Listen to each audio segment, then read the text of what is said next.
Welcome to today's LinkedIn Live Creating Standout SOAR Stories. I am so glad that you're here because today we are going to be diving into one of the most important topics when it comes to the job search: how to tell your story in both interviews and in your resume. So if you can learn to nail this skill, you will soar in the job search. And sorry, I had to put that pun in there because it's important. I want you to soar in the job search. So let's get going. A little bit about me, and I mean a very, very little bit about me. I'm a career and executive coach, a former corporate American, and a very, very former dual sport professional athlete and Olympian. I have experienced firsthand how powerful storytelling can be. So whether it's in post-competition interviews or in front of a hiring panel, telling the right story at the right time has been a total game changer throughout my journey. Let's jump into our fun agenda today. So first, we're going to be talking about why SOAR stories matter and what makes them impactful. And then I'm going to review the SOAR framework with you, breaking it down with each of the 4 parts.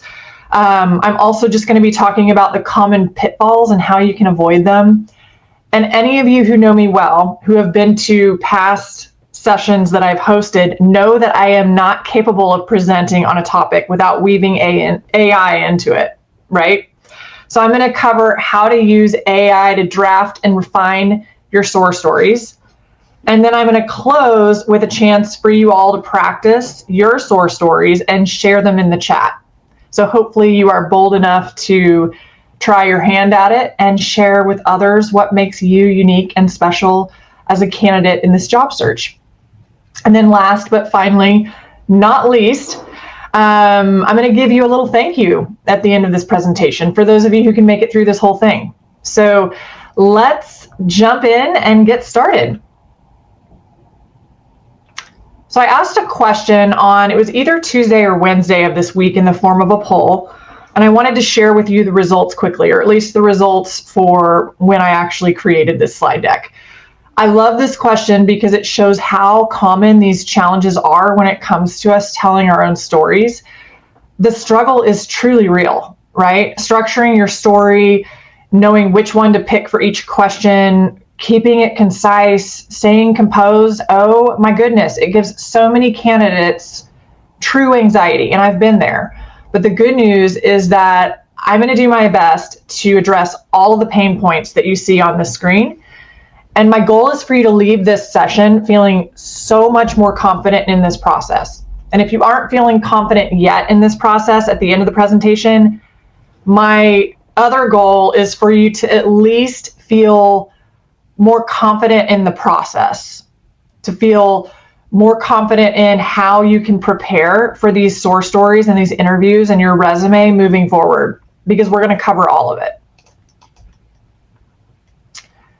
So here's why SOAR stories matter. Interviews are not just about facts, they're about your story. Employers want to know how you think, how you solve problems, and how you show up in really challenging situations so that they know whether you're the right candidate for them.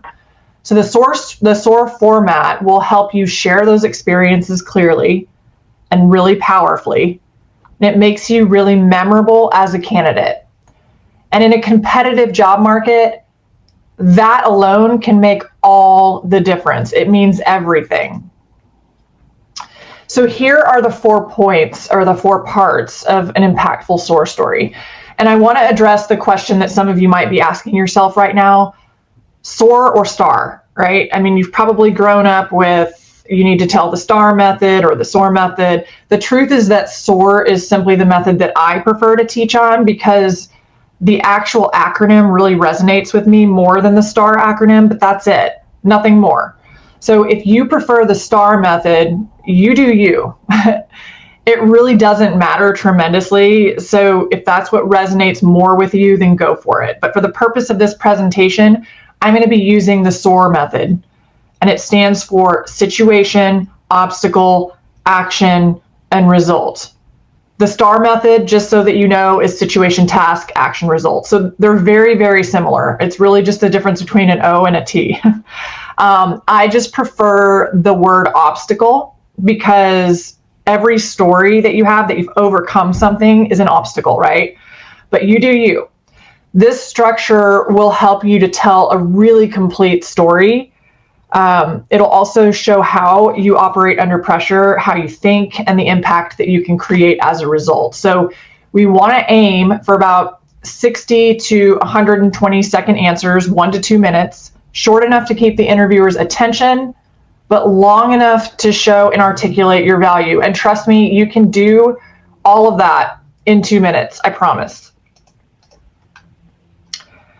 So hear me out when I tell you that stories are not all created equal. The best SOAR stories are specific, they're relevant, and they're personal.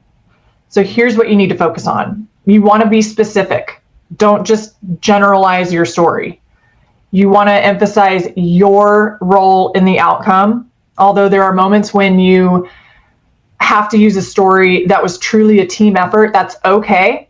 I deal with that all the time with my clients that are, saying, well, I was really part of a team. So your role is to think of, what did I do as a participant of that team?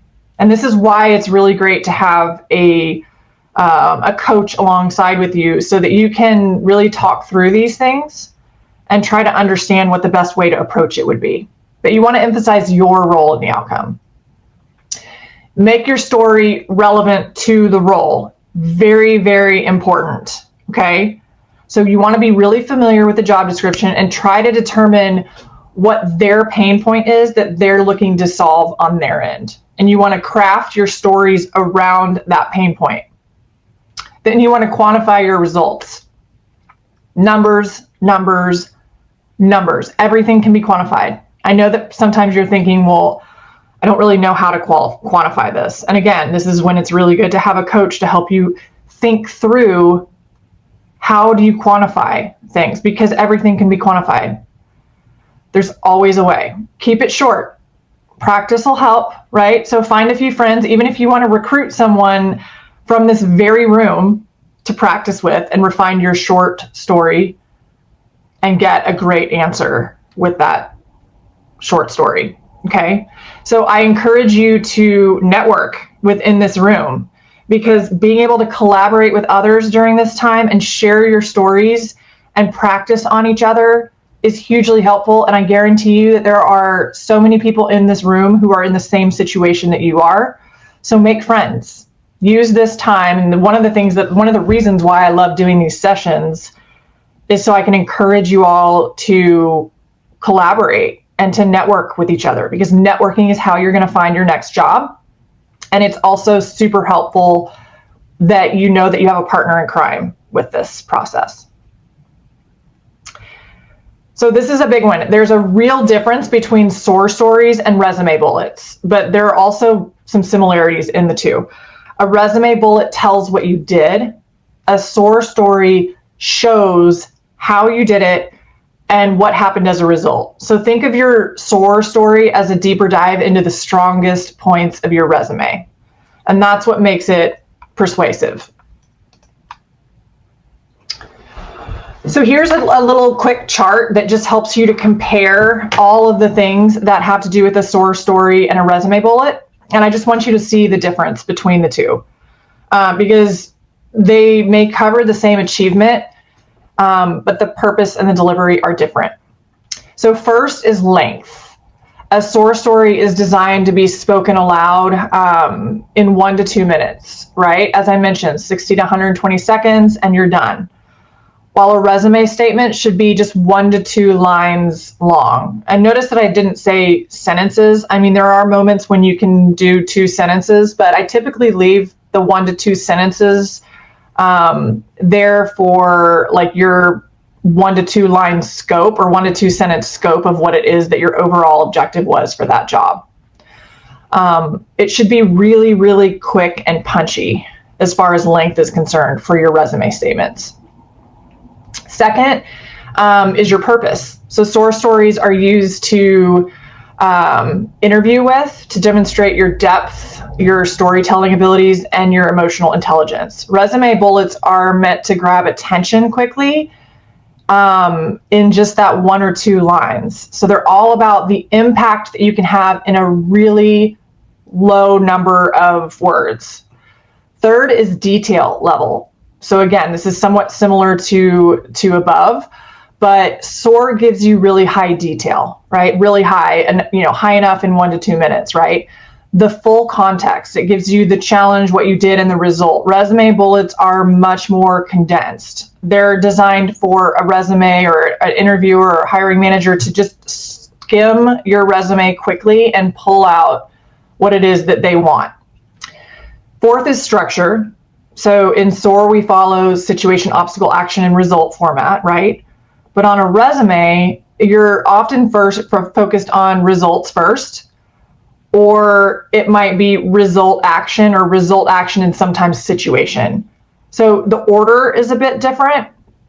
And that's why you see, something starting with a past tense action verb and,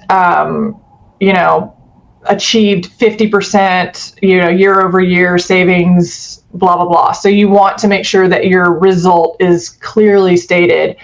And if you can get it at the beginning, then that's great, because a lot of hiring managers or recruiters, their eyes are attracted to those numbers. So you want to quantify in any way possible. You want to quantify. And then finally, language. So of course, a SOAR story might sound like, I led a project where yada, yada, yada, and it's setting the scene. But a resume bullet is sharper. It's more direct. Led a cross-functional team to improve efficiency by 20%, right? So again, you see that result in there. Think of SOAR stories as the expanded version of your strongest resume bullets.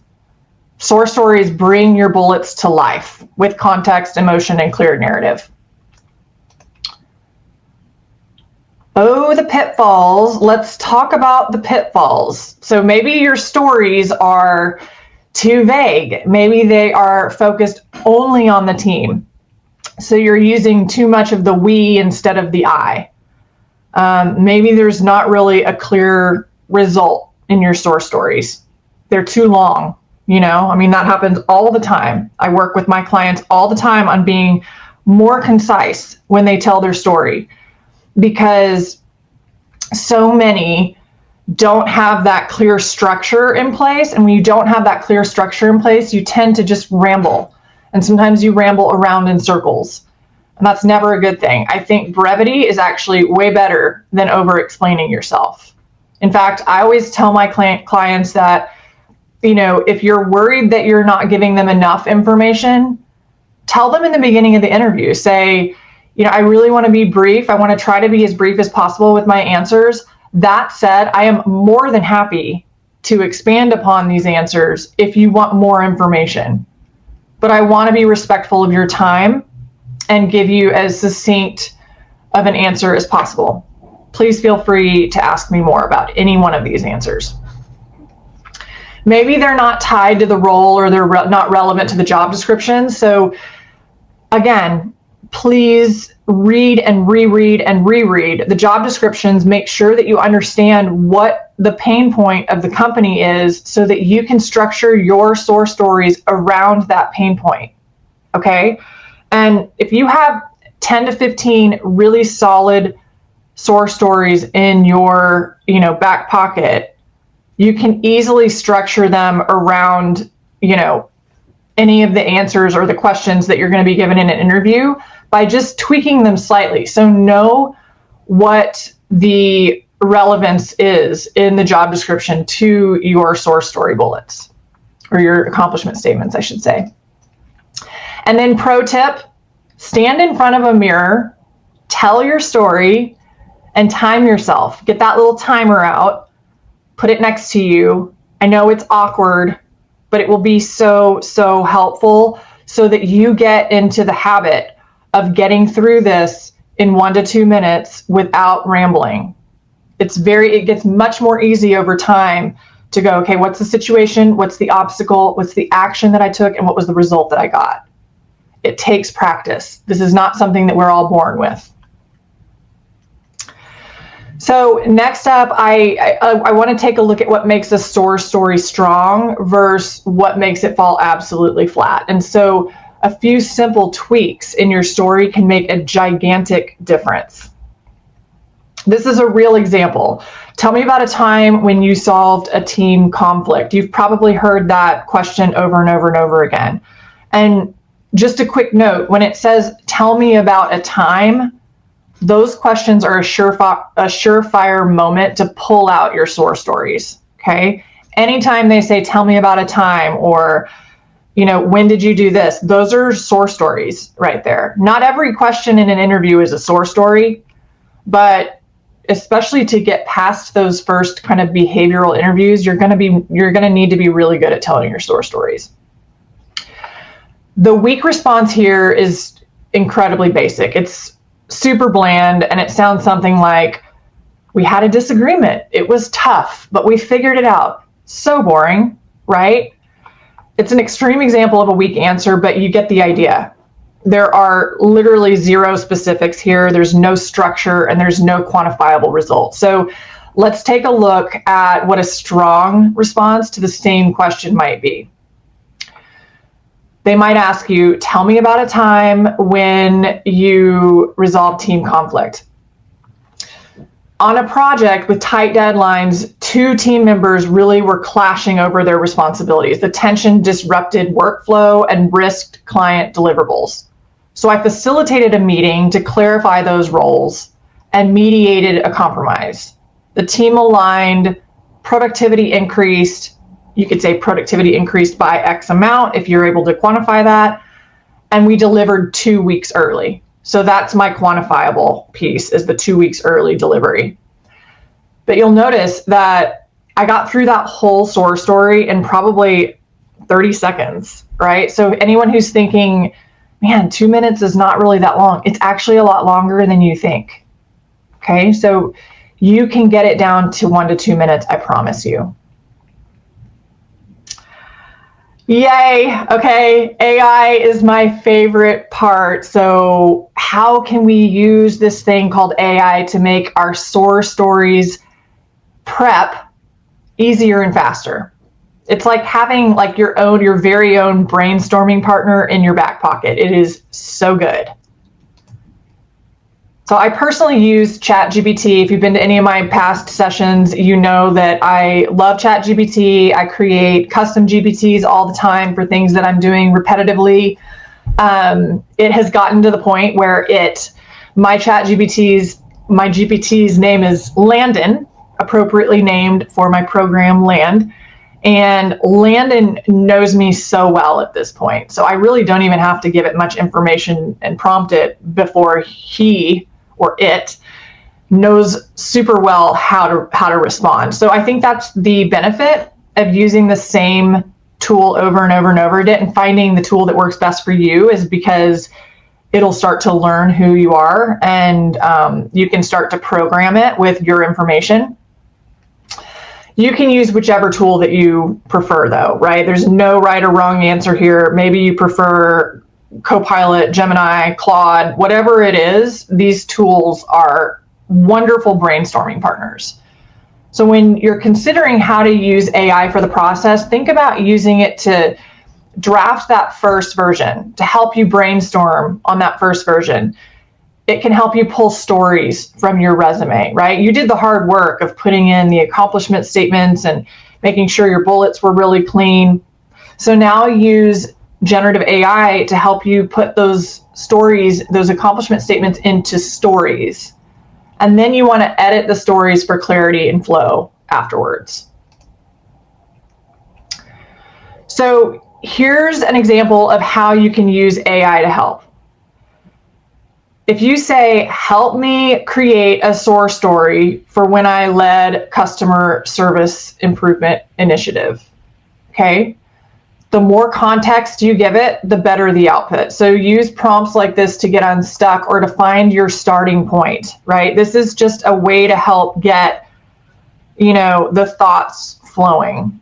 So even if you don't put a whole lot of context behind that, you'll see that it'll create a SOAR story without hardly any information, but the more context you can give it around that, the better it will be at giving you the output. Remember though, and this is important, AI is an assistant, but you bring the experience and the emotion that makes it real. Okay? And I also want to mention here real quick, of course, this is not a presentation on generative AI. However, that might be my next LinkedIn Live because I know how popular of a topic it is, and it's been a little while since I presented on Gen AI, and so much has changed. Every day I feel like something changes. So even if you came to my last one, if I do another LinkedIn Live on generative AI with the job search, there are going to be so many different topics and points that I'll probably build into the presentation this time around because so much has changed since then. But I tell my clients to use the voice feature. There is a little voice feature at the bottom of chat, and you can tick it on and talk into it. Just talk into it. Don't even worry about SOAR. Don't worry about situation, obstacle, action, result. Just, think about what your story was and make it completely scattered. If it's just easier to talk into it and let it go, right? It will sort it into SOAR for you, right? Help me create a SOAR story for when I led customer service improvement initiative. I'm going to tell you the story and you organize it for me, right? And just a little hint, the little surprise that I'm going to give you at the end might have something to do with SOAR story, generative AI stuff. All right, if you are not sure where to start, try giving AI a prompt like one of these. You can feed it a job description and ask what stories of yours align with the job description. Again, we're trying to get really aligned with our stories and the job description and the pain point of the organization. Or take a resume bullet or an accomplishment statement and ask it to expand that story into a full SOAR story, or that statement into a full SOAR story. So simple prompts give powerful results. Here's a job description and here's my resume, right? You're going to put this into chat. Here's a job description, copy paste, or if you're in chat 4.0, you can paste to the link because it can read URLs. And then remember, Shift Enter. Shift Enter is the command if you want to go to the next line, but not submit the chat, because you don't want to give it your resume and then submit the chat. You want to go to the next line. And if you press Enter, it's going to submit the chat. So Shift Enter is the command. And then you want to put your resume in there. If you've created a custom GPT, your resume could be on the back end. But if you are doing this manually, you can just copy and paste your resume, throw it into chat. Make sure that you don't copy and paste your personal information. So that piece at the top or the header on the second page, just don't put your personal information in there. I have taught my clients to create a ChatGPT resume, and you label it ChatGPT. And then in that resume, you don't have any personal information in there. So whenever you go to use your resume for a ChatGPT prompt or anything, you pull up your ChatGPT resume, and then you don't have to worry about remembering to not include the personal information. So then you're going to ask it, okay, you've done job description, resume. What SOAR stories of mine align with these skills? Okay, it's going to see your accomplishment statements. What SOAR stories of mine align with the skills and the core competencies in the job description? So you're talking to it, just talk to it as if you would a person. Like if you and I were working together and you were like, hey, Aaron, how do I create better SOAR stories? Ask chat that. How do I get it to look at my resume and the job description and help me to create SOAR stories? Ask it that. You're talking to it as if it's a human, even though it's not a human. But you're trying to create, sounds crazy, but you're trying to create this relationship with it so that it can help you start to brainstorm and accomplish 5 times more in a day than you would by yourself. Generative AI is not to allow us to only work 2 hours instead of 8 to 10 in a day. It should be allowing us to work 8 to 10, but to accomplish the work of 40 hours, in that same amount of time. So it's just allowing us to be more productive. Look at it that way. The second one is turn this resume bullet into a SOAR story.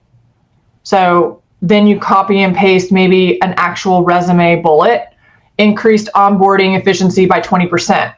Copy and paste that into the chat and ask it to turn this into a SOAR story. Again, the more context you give it, the better. If you have written out 10 to 15 SOAR stories, you might want to put all of your SOAR stories that you've written out, and hopefully you've gone through this process, because if you haven't, you should. And you can put those into the chat, and then you can put the job description into the chat and have it tell you, based on the most popular behavioral interview questions that are asked, how you would answer those behavioral interview questions with the accomplishment statements in your resume in comparison to the job description. The process is important because it allows you to align your stories with the roles that you're applying for. It can also help you prepare for interviews, right? Just prompt it to role play or predict questions based on a job title or a job description. But remember this, AI gives you structure, it does not give you soul. You're the ones with the soul. So always review and personalize your responses so that they sound like they are coming from you, because they are coming from you. You're just getting a little bit of help getting started. Your goal is to speak your story clearly and confidently, and do it in under 2 minutes. That's it. And if you can do that consistently across a few strong examples, you'll be ahead of 90% of the candidates out there. All right, we are 30 minutes in, and it's time for practice. It is your turn now. So I wish that I could interact with all of you, but unfortunately this platform doesn't allow me to do so. That's one of the things that I get bummed about. So I might switch over from StreamYard to Zoom or something in the future, because I want to be able to interact with the people that are on the call. I am having my assistant Vanessa compile your questions, and she's going to send them to me in Slack so that I can make sure that I don't miss any of your questions. But for now, it's time to practice. So I want you to take 2 to 3 minutes. I want you to draft your own SOAR story, or STAR, whatever you want to do. Situation, obstacle, action, result, situation, task, action, result, and paste it into the chat if you're comfortable doing so. I hope you are. And I'm going to pick one out and read it to the group to break it down. You never know. Maybe a recruiter from a company that you're interested in is in this room and is like, wow, that's a great candidate for a job that we're hiring for. So follow the instructions on the screen to help build your story. Are you ready? Ready, set, go. And don't forget to share your story in the chat. I am going to go off camera for 2 to 3 minutes to give you your privacy. But please work on your stories right now. Use those steps on the screen. I know that I wish I could give you 10 minutes to do this, but for the sake of time, I'm going to give you 2 to 3, and we'll talk about it when I get back. All right? Good luck.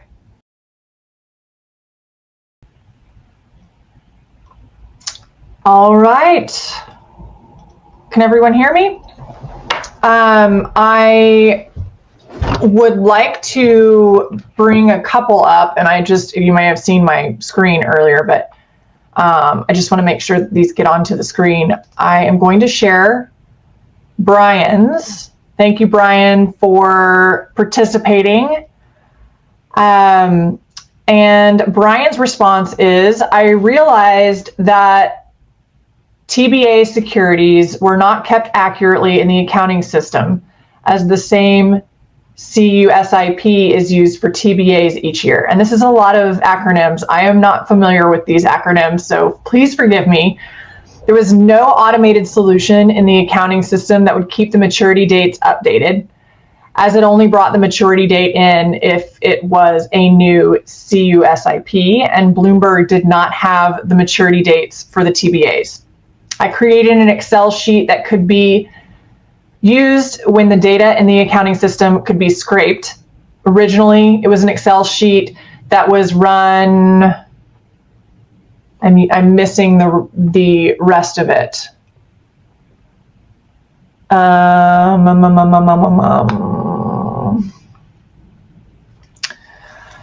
Oh, Brian, I'm so sorry. I can't see the rest of it. And some of these are really long. And so it's not allowing me to see the entire thing, which is unfortunate. And I'm not sure how to mitigate that. So the first part of it looks fantastic, Brian. I would just be curious to know what the rest of it is. So this is what situation, obstacle. So there was no automated solution in the accounting system that would keep the maturity dates updated. Action, I created an Excel sheet that would be used when the data in the accounting system could be scraped. Originally, it was an Excel sheet. And then result, I would be interested to know what your result is, and I apologize for not being able to see the end of it. So I'm assuming that you have an excellent result, Brian, and I appreciate you for sharing. Let me see if I can get another one where it didn't get cut off, because it looks like a lot of these are getting cut off.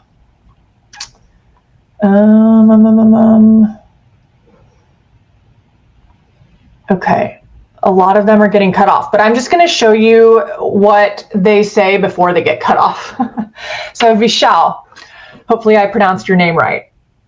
The situation is our sustainability analytics platform relied on analysts to draft commentary for 1,000 companies, approximately 1,000 companies, and each report cycle took approximately 3 days, limiting coverage and delaying client delivery. The objective, or the obstacle, it would be, or the objective, if that's the way you want to do it, perfect, to cut report turnaround time by more than or equal to 70% without adding headcount. Expand commentary coverage from 1K to approximately 10K companies to meet client demand. The action you took was to, you built the business case and won C-suite approval to embed generative AI. Congratulations. You partnered with data science and engineering, and then this is where I get cut off. Sorry about that. But I love the analytics in here. I love all the numbers because our minds and our eyes go straight to the numbers. So thank you so much for sharing this. And I would love to know what your result was, but unfortunately I can't see it. There has to be a way to fix this. Let's see, anyone else in here that I can get. Okay. Oh, okay, Brian. Perfect. Originally, it was an Excel sheet that was run against the data in the system with knowledge that would determine the maturity date from the today's date and the CUSIP. Eventually, we moved this to a different team, and with a more automated process, it reduced errors on TBA maturity dates by over 90%. Love it. Great job. This is an excellent story. So you might have to go see, those of you who are in here might have to go see Brian's story in 2 parts. But thank you, Brian, for sharing that. Really appreciate it. Excellent story. Let's see here. Let's see, situation. Okay, let's look at another one. Alan. In the aftermath, oh, okay, you broke yours down into 4 different, great. Okay, perfect. Situation. In the aftermath of devastating wildfires in Southern California, many of our customers were facing financial hardship. Recognizing the urgency of the situation, our CEO reached out and asked if I could evaluate the feasibility of offering a loan interest reduction to impacted borrowers as a form of relief. The obstacle was that first, we didn't have a predefined framework for disaster-related rate reductions. Second, our risk and finance teams had concern about setting a precedent that could affect future loan policies and revenue projections. There was also a tight timeline. The CEO wanted an actionable recommendation with 72 hours to align with a broader corporate response. So the action. I used generative AI, yay, to assess regions impacted by fire, identify our borrowers in those regions, and modeled multiple rate reduction scenarios. I also met with sales leaders across the nation to assess their perceived impact, and I assembled stakeholders, legal, marketing, compliance to review as well. What's the result? The result is that within 48 hours, I delivered a comprehensive recommendation to the CEO outlining a targeted interest rate relief program. The idea was ultimately shelved because of concerns that this would set a precedent that we would need to apply to future victims of our disasters, hurricanes in Florida. Excellent, though. I love the story for sure. It shows that you are creative in a challenging situation, Alan. I love the story. Maybe what you could do is say, had they approved this idea, it could have had this financial effect, or it could have had something quantifiable happen, right? That might be a way to actually enter in more quantifiable data, even though you weren't allowed to move forward with it. So thank you for sharing. This is awesome. I really, really appreciate all of you sharing your stories with me. These are excellent. I think it'll also help when this replay is made, so that people can read through these and get motivated and inspired by your own SOAR stories. So thank you again for sharing. Appreciate it. And that is it, friends. That wraps up our LinkedIn Live today. And I hope you guys all got some really valuable nuggets from the content so that you can make use of those nuggets and start getting started on your SOAR stories and really craft compelling stories for those interviews and compelling accomplishment statements for your resumes. I am going to go into the questions that my assistant has given me to make sure that I answer all of them. Let me remove this real quick. Sorry, I don't know if this is covering up the screen or not, but I'm going to take Alan's answer off. And you're going to see a QR code. I created a SOAR story cheat sheet for you that I hope that you'll download and use, and that it could be of benefit to you. If you've made it this far, I'm also offering a 10% off promo code for the first month in any of my programs. I do offer different levels of programs, and I personally believe there is a tremendous amount of value in each one of them for different reasons. So, if you enroll and you enroll within this week, so it will end at 11 o'clock on Friday, a week from today, the promo code will expire. But if you join between now and then I'm offering a 10% off code.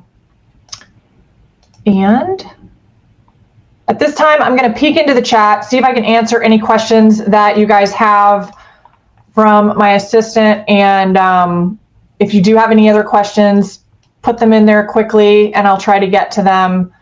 But at this time, I see a question that says, the statement under our job title, is that the SOAR story? So no, the SOAR story, well, on your resume, it's going to be called an accomplishment statement, not a SOAR story. But the accomplishment statements are those bullet points that are under each of your roles. So it should be name of the company, title, 1 to 2 sentence scope, bullet, bullet, bullet, bullet, bullet, or 3 to 5 bullets, ideally. So those bullets are going to be, led my team to, 110% year over year increase in sales, what have you. I'm just making this up as I go. But Those bullets are your accomplishment statements that should be created into or used from your SOAR stories. Let's see. I was in an interview where the hiring manager explained the pain points live. Oh, I didn't know them ahead of time as they weren't in the job description, and she wanted me to address how I would solve it. I tried to pull from SOAR but I rambled too much. Any tips for this? I would 100% use generative AI for this. I would absolutely put your job description into generative AI and see if it can pull out the pain points that maybe you might be missing in the job description. I would also do some research on the company, maybe using generative AI as well. If you have 4.0, it's recent information. If you have the free version of ChatGPT, it won't give you the most updated information, but if you do have the paid version, and I use it $20 a month, best $20 investment of my life, and I have to tell you, I have nothing to do with ChatGPT or any form of generative AI. I'm not promoting them, and getting a kickback or anything like that. So trust me on this. But it is really good money to pay $20 a month and get, a quicker, more accurate version of answers when you prompt.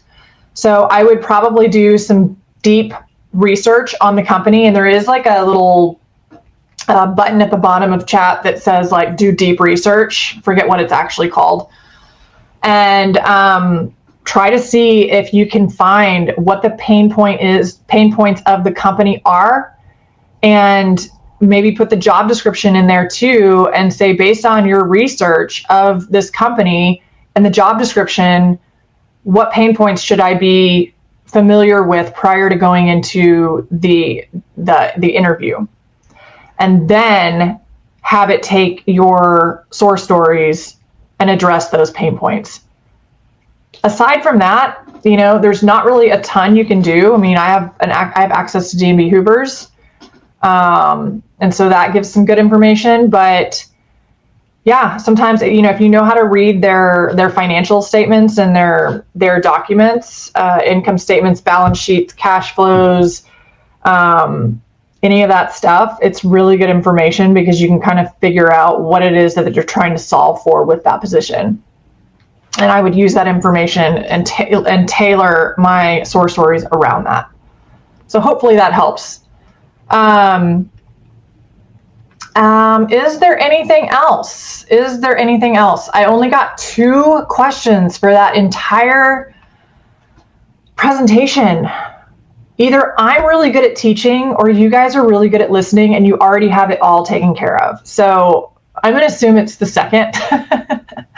But thank you guys so much for coming. Really, really appreciate it. We already did the Q&A. I'm going to go back. I'm going to also go back here one more time so that those of you who missed the QR code for the resource and the promo code, here it is. If you have any questions, please don't hesitate to reach out. Happy to answer them. And I believe that Vanessa has put the links to the SOAR story cheat sheet and the strategy call into the chat in case you don't like QR codes. And I'm sure there are a few of you out there, and it's okay. But let me know if you have any questions. Really loved being with you today, even though it's really hard to do a one-sided presentation and not get some real feedback. But I'll see if I can change that. Maybe we'll do Zoom next time, and we'll be able to chat together. All right. Good luck, everyone. If you are in a transition, this is a bump in the road, and you will get through it. And you're going to look back 6 months from now and you're going to think, oh my gosh, now it makes sense. Hindsight's 2020. And I am so grateful for where I am now. Okay. Have a great one and happy Friday.